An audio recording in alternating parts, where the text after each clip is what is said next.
hunari yo'q, avliyo yo'q. Birorta hunari yo'q, payg'ambar yo'q.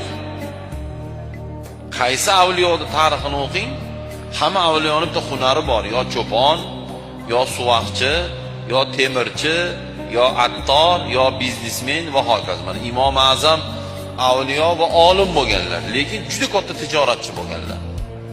Payg'ambar alayhisalom chorva bilan shug'ullanganlar va biznes bilan shug'ullanganlar. Qaysi kim aytiladi? Mana shuna bitta avliyo bor, hech qanaqangi hunari bo'lmagan. Yo'q, unaqa avliyo yo'q. Nimaga? Chunki pul topib ro'zg'or qilish bu vojib-ku. Vojibni qilmagan odam qanday avliyo bo'ladi?